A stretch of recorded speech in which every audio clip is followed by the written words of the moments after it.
Hi, Vinyl Community, Bill here again. And today I'm doing a sort of response video of what kind of record collector are you? And this was a response to a video posted by Ricefields Records. It's an American gentleman, sorry, I don't know his name, who has retired to Japan. So he's got some very interesting, short, punchy videos, and I urge you to subscribe to his channel. So, what kind of record collector am I? My first LP was when I was about 14, and this was Deep Purple Fireball. And I think I've said before, I thought I was buying progressive rock, but it's heavy rock. But when I was 14, I didn't know any better. So I'm a very old record collector. When I was in my teens and early 20s, I had hair halfway down my back. Now you can see that it's not quite that flowing, let's say. So I'm an old, bald record collector. Started in 1971, so I've been on an amazing journey, and it's been a long and winding road. So yeah, my early LPs, as well as Deep Purple, were Hunky Dory, Aladdin Sane, Mott the Hoople, Freewheeling Bob Dylan, Buddy Holly, The Undertones. Did I say Mott the Hoople? Jerry Lee Lewis, The Who. I'm a huge Who fan, but Meaty Beaty Big and Bouncy was my first exposure to The Who. And I shortly filled up quite a few gaps or built the Who collection after that. Also, I had Rolled Gold and Sticky Fingers. So yeah, I probably did go for best ofs or compilations first. Yeah, pocket money. How did I have money to buy these records? I had a Saturday job in a supermarket called Grand Fair at the top of the Ship Row in Aberdeen. There was a guy that collected records. He was into the New York Dolls and David Bowie and glam rock, etc. But how did I get influence to buy what I did?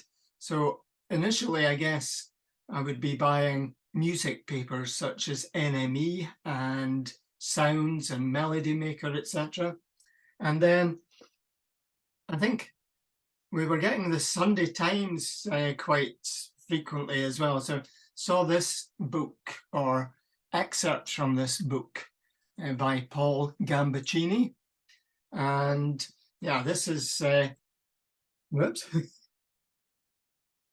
is well used. So yeah, there's 200 albums, and I think there were various DJs and rock critics who were choosing their top 10. That's Dave Marsh and Greil Marcus, Lenny Kaye, various others. So both sides of the Atlantic, and they came up with their top 10 albums of all time. This has cost me £2.25. So all time was up until 1978 when I got that book. I also had another book called Rock File 3. I've shown this countless times before, and it came out in 75. And there were two lists, Charlie and Simon's Hot 100 Singles. So you can see the dots against the names of these singles. So my initial idea was to cover all the bases and get a copy of these tracks. like many people, I would listen to Radio 1 with a cassette recorder at hand and press record for what was going to be the golden oldie. And that was the way that I first heard a lot of the singles that are on these lists. As for the albums that are on the list, again, a choice of 100 albums up until, well, I think Roxy Music and the Mahavishnu Orchestra and Steely Dan's Can't Buy a Thrill. So early 70s for these. And the idea was that if you were asking your school library to start a record collection, which 100 LPs should they stock first? Or if a Martian was arriving from outer space, which 100 albums would you give them to let them understand what rock music was all about? So that was, they were very influential. And then there was this book, Rock Primer. And again, it's offering up sort of various artists' collection of the gospel sound. Marvin Gaye's anthology, the great Motown anthologies are often listed in there. And yeah, the usual suspects such as Abbey Road and Revolver, Rubber Soul, etc. So these were lists that I was aware of, and the idea was to try and become aware of as many of these pieces of music as I could. And this was all pre-internet, pre-streaming service, and the ability, well, some of the albums listed were no longer in print, and we didn't have really many second-hand record shops in Aberdeen. Used to borrow the record from the record library, and yeah, C90 cassette would become very handy. So, but since then I've got rid of all these what I would call bootleg cassettes, and my collecting journey has changed me from a renegade bootlegger into somebody who actually pays for their music. But I think Chrissy Hind of the Pretenders did say that yeah, she found out about music by recording things off the radio as well. So that's a bit about my influences. And yeah, later when I was able to get a job, there was a bit more money spent on records. While I was a student, some records had to be sold for beer money. So I'm ashamed to say I got rid of the first Bad Company debut album. William, what were you thinking of? But yeah, I've now got that on a sort of cassette, not cassette, got it on a CD with the first album in full and then the best of the rest of the catalogue. Mr. Ricefield's Records was asking, was I a completist? So I've almost got complete collections of The Who, The Stones, Bowie, Beatles, and White Stripes. My Beatles, now there was a spar decision, moment of madness, or was it a moment of genius when I bought the Beatles boxed stereo collection. And yeah, I'd had the red and blue albums before, plus Sgt. Pepper's and Abbey Road, but I decided I had to get the complete box set with that beautiful white book. I almost need to wear white cotton gloves to look through that book with all the wonderful illustrations and essays about it. When I was saying about completists, I'm a Jack White fan, so I've got some raconteurs. I don't have any Dead Weather, but I've got the solo stuff, and I've got the American Epic. And I was thinking, should I get a James Bond collection that would have Jack White's collaboration with a young lady, forgotten her name, sorry. But I haven't decided to splash out on that one yet.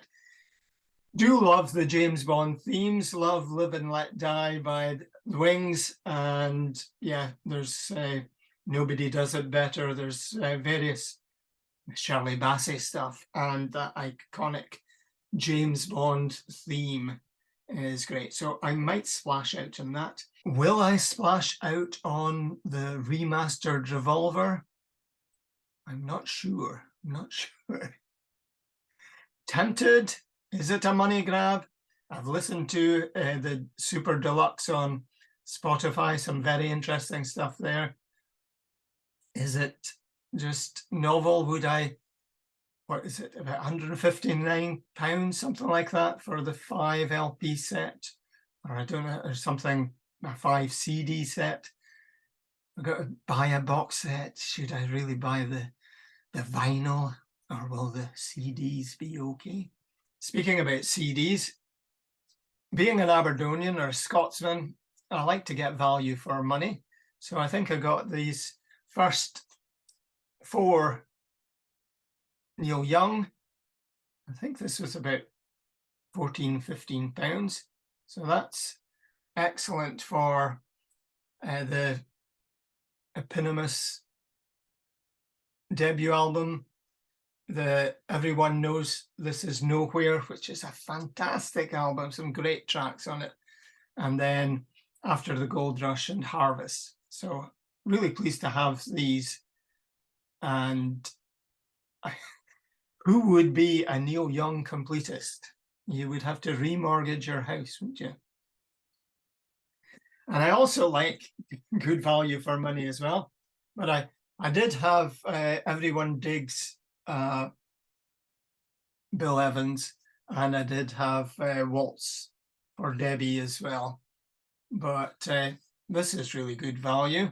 CD set, 6 discs with 2 albums on each disc. Really like that. Did I mention White Stripes? So probably I don't collect this White Stripes singles, because I think there's collectors out there that specialize in that, and some of the singles can go for a fair penny or two. But even though I had most of these tracks already, I had to get the White Stripes greatest hits. My good lady bought me this, The Who's 30 Years of Maximum R&B.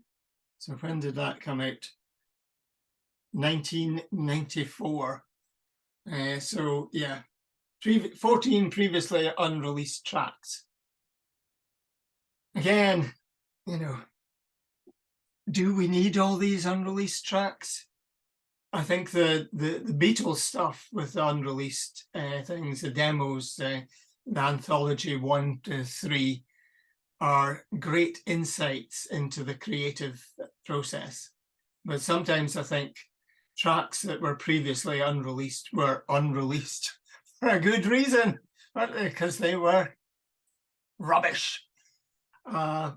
Mr. Ricefield Records was also asking about spontaneous buys.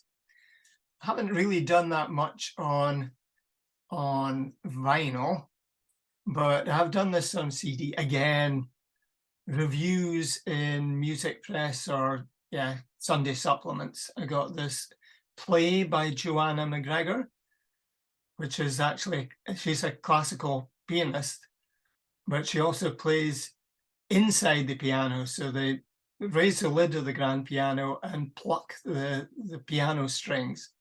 And there's something called a prepared piano, where they had nuts and bolts and other, I think mainly metal items or slide items amongst, through some of the piano strings.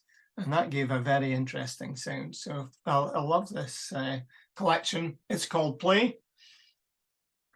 And Play by Moby is another great collection of blues samples, etc. So yeah, I like some old music. So there's Down in the Basement. This is Joe Buzzard's treasure trove of vintage 78s, and so some great stuff here. We've got Get the L On Down the Road by Bill Johnson's Louisiana Jug Band. There's also the original Stack o' Lee Blues by Long Cleve Reed and Little Harvey Hull, Down Home Boys. Hot Town, a sort of jazz number by Fez Williams and his Royal Flush Orchestra. So this is 78. Now, I have shown in the past one of my 78 records. I've only got 2 or 3. I did have the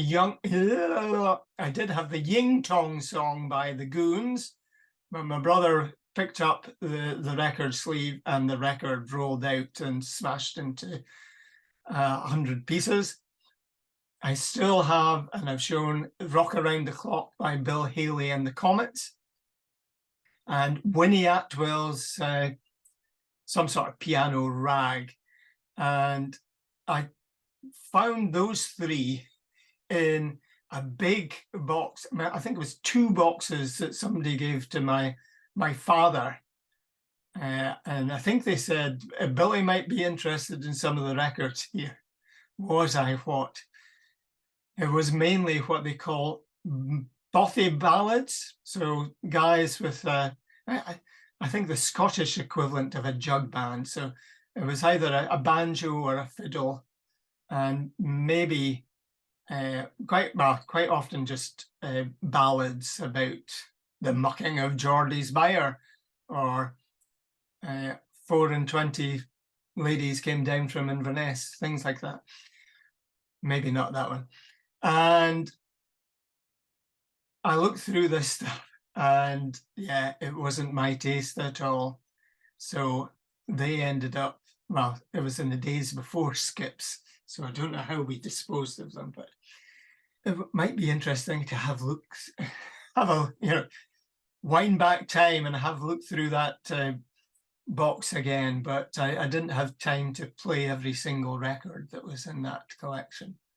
I've got a modest collection. So yeah, we see our friends in the VC with all these beautifully curated, alphabetically ordered record shelves and box sets in prime condition, etc. I do have a modest set of record shelves, but nothing compared to Mazzy and Richard McCook and James Griffiths and yeah, various other people in the vinyl community that have garages full of, or basements full of records. This one was called Down in the Basement because that's where Joe Buzzard keeps his 78s. I hope Joe's still on the go, but check out things about his record collection on the YouTube channel.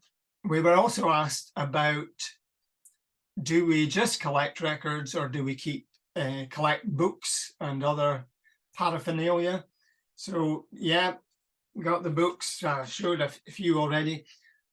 Revolution in the Head, the description about every single recording and the engineering details and what was the calendar date, etc.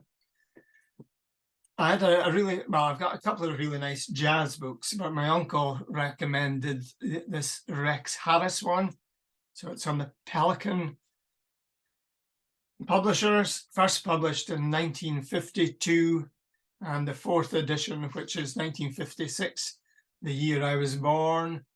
And yeah, there's things about the roots of jazz, ragtime and early white jazz, formation of classic jazz, exodus from New Orleans, great individualists, Armstrong, Bechet, Morton, piano jazz, and then yeah.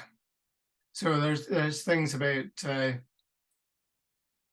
St. Louis and Chicago pianists, boogie woogie, etc., etc. I don't think it even goes up to cover bebop, this, but there's jazz in England as well, and some details on some long playing records, but some of these, again, the singles would have been on 78, but I think some of this stuff in here's on 33 1/3. And then if you're into the Beatles, you should get this one. This covers the period from sort of the birth of the individual Beatles through to, I think it's New Year's Eve 1962. So we're waiting for volume 2, but this is highly recommended. Yeah, no, it's 940 odd pages, including the index and all the references. Bought this in 2020, the year of the pandemic, so I had lots to read during lockdown, and find out that, yeah, my version, well, I do have a number of original versions, but some of the more common things aren't even in here. And my version of Ogden's Nut Gone Flake is a 3rd pressing. It's a lilac label, etc. It has got the round cover, but yeah, this is quite interesting to see. And there's artists in here that I've never heard of. What kind of record collector am I? I'm a bald-headed old enthusiast from Scotland who likes value for money. I get worried when I've bought records and then they sit on the shelf and I haven't really listened to them. The things that I bought in the 70s, early 80s, I really listened to them because I'd had to earn the cash by working in a Saturday job. So it took a long time to start the collection going. Since the vinyl revival and since doing these YouTube videos, I've spent a small fortune on records, and I keep, if I go into a record shop, I have to come out with something under my arm. But yeah, jazz, classical, blues, huge blues fan, but mainly on CD. I think my jazz collection's mainly on CD, but my classic rock is on vinyl. And yeah, Who, David Bowie, etc. I've got a lot of vinyl there. So I should also say that, yeah, how do you get into finding out about a new genre of music or a new artist, etc.? I tend to go for sort of various artists' collections. So just to see if I like that style of music. 2 CDs that's here. I've got a sort of Sunday Times collection, sort of introduction to the blues, which was a great gateway into the blues. I've got, soundtrack albums that, it's set in a certain era. For example, American Graffiti. Then that's a wonderful way to learn about early rock and roll. So I tend to do that. I tend to maybe get greatest hits collections. So unless there's a band that I've really liked and I know right from the start, I really love their music. For example, the Undertones or Mott the Hoople. So yeah, sometimes it's a DJ that will change my life by playing a record that just comes out of the blue. So yeah, and with regard to books, I do like to read autobiographies, or sometimes ghost-written autobiographies or biographies about musicians. Some of them can be very interesting. I think Bob Dylan's Chronicles 1 is excellent. I quite like the Keith Richards autobiography. And yeah, being a Who fan, I've read Pete Townshend's one, and I recently bought Roger Daltrey's one, so that's on the bookshelf, waiting to be read. The Paul McCartney's lyrics is great. So yeah, lots of music-related books. I'm way to get one from the bookshelf.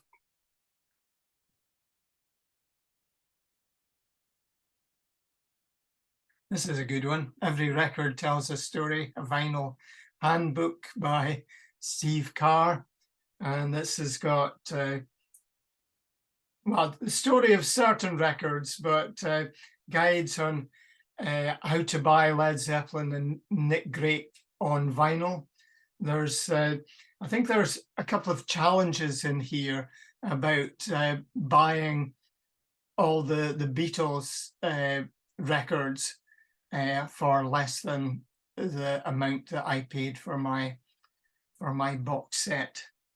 So, and there's sort of record collector's logic. So you go into a record shop and there's one of your holy grails, one of the things you really want to collect. So it's in the shop for £80. And what you do is you buy that one, but you buy a couple more records. So let's say you then buy another record for £20 and another 2 records at £10 each. Therefore, for those 4 records, you only spent £30 per record, rather than the real cost was 80 for one of these records. So this, I think Steve Carr maybe did a couple of podcasts about this sort of thing as well. But yeah, record collector's logic as well. So yeah, highly recommend this one. So this is it from an old, bald, rambling man. And I hope you found this a little bit of interest. It's a great hobby. And I recently bought some hip hop as well. So yeah, long-winded, bald, old man who loves buying records. Bye for now.